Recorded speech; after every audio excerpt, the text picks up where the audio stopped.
Treasure Hunting Weekend mga katiyats. Ito'y throwback video natin ng nakaraang 4 na taon na. Ito ang video kung saan marami ang nagsabi na nakuha daw namin ang 4 na gold bars na ito. Pero hindi yan totoo. Kasi ang nakuha namin dito ay bulok na itak na gamit ng nagbaon ito. Okay, so ito yung kahalagahan ng paggamit ng dowsing rod. Dito ako bumilib sa dowsing rod kasi na ano talaga niya, nahanap niya yung isang gamit ng nagbaon ng gintong ito. Ang gintong ito ay hindi ito Yamashita Treasures na Yamashita Soldiers ang nagbaon. Ang nagbaon nito ay isang Pilipino na nakahukay ng mga gintong yan. Okay, so bago tayo magpatuloy sa detalyadong kwento nito ay wag niyong kalimutan i-subscribe itong channel para palagi kayong updated sa mga bagong uploads natin tungkol sa treasure, signs and marker decoding, partial analysis ng mga signs na nakikita nyo. Okay, ang kwentong ito ay nangyari noong 1980s. Ang nakahukay nito ay isang may edad na. Siya mismo yung nakakita ng magbaon ang mga sundalo noong 1944 sa bundok na ito. At pagkatapos ng giyera ay binalikan niya at nakuha niya ang 6 na gold bars na tumitimbang ng 20 kilos bawat isa. So, 6 yun 20 kilos. Ngayon, dahil sa hindi niya makayang buhatin, kasi 20 times 6, 120 kilograms, hindi mo mabubuhat yan. Kahit 50 kilograms, 2 gold bars ay mahirapan ka na doon. 2 gold bars na 20 kilograms is 40 kilograms. Pwedeng dalhin pa yun ng isang tao. Pero yung 6 ay hindi na. Kaya ang kwento dito ay ibinaon niya muli ang 4. At ang kwento niya ay sa tuktok daw ng bundok. Tuktok ng bundok ito. And then nakaharap ito. Pag dudungaw ka ay makikita mo yung nayon. At ang nayon ay mayroong malaking ilog. At ngayon, bakit natin nalaman na ito yung bundok na pinuntahan namin? Kasi nagkataon na itong kasama ko dito ay kilala niya yung caretaker ng matandang yon. Ang matandang yon, ayon sa caretaker na nurse, ay taga Cebu City. At ito'y noong binata pa ay dito nakatira sa Mindanao. Nang mag-asawa na siya ay nalipat siya sa Cebu. At nang mag-operate siya nito ay taga Cebu na siya. Kaya yon, 2 gold bars ang dinala niya sa Cebu. Gumanda ang buhay niya. Ngunit nang lumipas ang mga taon, kasi hindi niya agad binalikan yung binaon niya na 6 na gold bar sa bundok, ay nagkasakit siya ng malubha sa 10 taon kasi mayroon nang edad. Nang hukayan niya yun ay nasa 50 plus na ang kanyang edad. So plus 10, 60 plus ay magkasakit na talaga tayo niyan ng natural sickness. Ngayon yung kanyang caretaker, dahil siya ay nasa ospital na, nagkataon na taga Mindanao.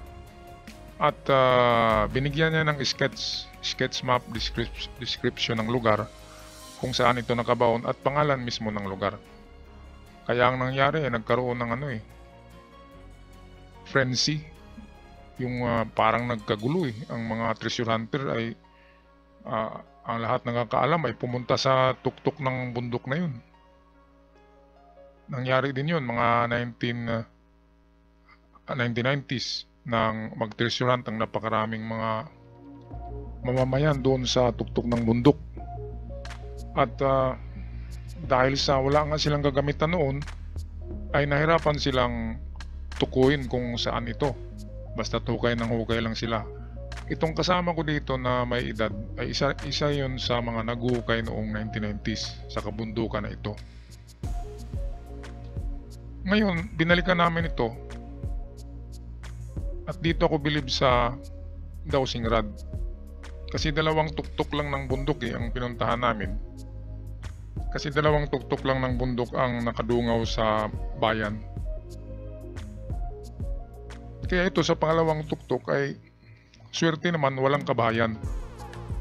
Meron kasing mga nitibo na mga tao dito, itong mga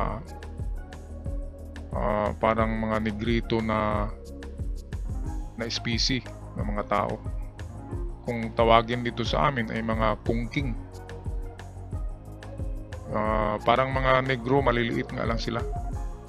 Sila yung nag-squat sa kabundukan na ito. Kaya doon nga sa unahan ay makikita natin mayroong mga bahay. Mabutit dito ay wala. Kaya nang umpisahan kong lakad-lakarin ito gamit ang dowsing rod, ay isang lugar lang ang talagang mag-ikis siya doon. At hindi lang ikis, malakas ha. 4 na beses kong iniiba-iba ang posisyon nang dumaan doon ay ganun pa rin.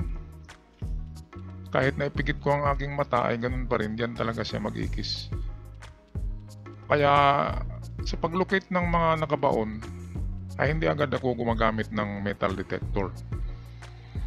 Ginagamit ko muna ang dowsing rod. Pangunahing gamit ko yan, and then yung locator na electronics.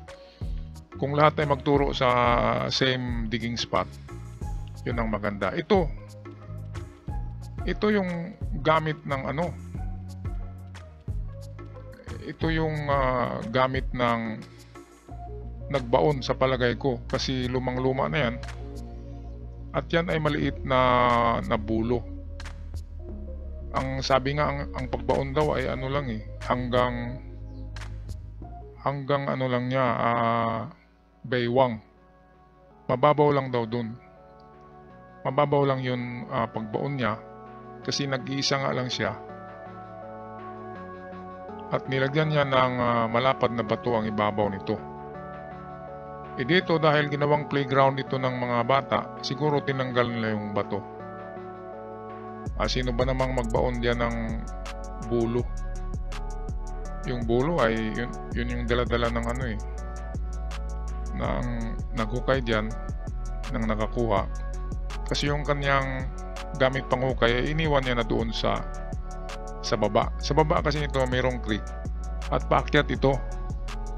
Kaya hindi niya talaga kayang iakyat ang 6 na gold bars, kaya dito niya ibinaon. Okay, ngayon malakas ang kutob ko na yung bulo na maliit. Ayun nga yung gamit kasi 1990s ilang taon pa lang yun. So makikita pa natin yung nakabaon na bulo. Pero wala na siyang handle. Ibig sabihin matagal na talaga. So tamang-tama ito hanggang diyan nakuha Lampas tuhod na yan, diyan nga nakuha yung bulo. Kaya baka susunod niyan ay yun na yung item. Ang problema dito kasi ay nakatingin na sa amin yung dalawang bahay. Mayroong dalawang bahay diyan sa may di kalayuan. Nakatingin na yung mga nitibo sa amin. At kung may makuha ay lagot kami, di ba? Kasi saan kami tatakbo? Ito yung komunidad nila Kami mga estranyo lang dyan. So ito yung layout ko. Ito yung description ko sa ilalim ng lupa. Yung ibabaw nandun yung maliit na bulo niya. Andin sa baba, pwedeng nariyan na yung 4 na gold bars. Ngayon balak sana namin yan balikan. Siyempre balikan namin. Pero magkasakit din yung kasama namin na may edad na. Siya kasi yung medyo kakilala doon ng mga nitibo. Kung hukayin namin yan na kami-kami lang, hindi kami kilala sa lugar na yon, ay talagang hindi ka makakauwi ng buhay. Kaya maybe someday ay merong magdala sa akin pabalik dyan sa bundok na yan. Kasi napakaganda, reburied treasure ito. Hindi ito ibinaon ng Hapon, kaya mababaw lang, walang mga booby traps, at 20 kilograms ang bawat isa. So mayroon pang 80 kilograms solid gold bar na nakabaon dyan, na ang nilagyan ay sako lamang. Sako lang ng kopra ang nilagyan daw, sabi ng matanda. So napakagandang experience ito, kaya binahagi ko sa inyo mga katiyets ang tungkol sa dowsing rod. Ang paggamit ng dowsing rod ay hindi yan kaagad iipikto sa iyo kapag bagong hawak mo lang. Kailangan na sanayin talaga yan through experiences, testing ng mga nakabaon na bagay. Ito pala yung mga doon, no? Mga katutubo sa bundok. Ganyan yung kanilang mga itsura. At hindi naman sila nagagalit sa atin, pero kapag may makuha na, ay siguradong dadami ang pupunta dyan, di ba? Kaya okay na yun na at least na-locate natin ang lugar at may nakuhang ebidensya ng nagbaon ito. Okay, so hanggang dito lamang mga katiyat. Siya nga pala, meron tayong ngayong December, isang buwan na lang, ay meron tayong raffle draw sa dowsing rod at merong mananalong 5 sa Disyembre. At siguro may padala ko by January. Kaya palaging mag-comment lang dito sa ating channel. Ang ating channel ay humihina na ito. Kaya kailangan natin na palakasin muli ito para marami tayong matulungan. Kaya kung merong magagandang video na napanood nyo sa ating channel, huwag kalimutan yung i-subscribe kaagad ito at i-like at mag-comment at mag-share sa ating mga video sa inyong mga Facebook. Paki-share nyo para marami ang makapuna, marami ang makapanood at marami rin ang makapag-subscribe sa ating channel. So bilis-bilisan natin itong paghukay ng mga treasure na ito. Kasi baka darating ang panahon na talagang bawal na ang paghukay nito. So hanggang sa muli mga katiyat, ako'y magpaalam na. Maraming salamat. God bless us all.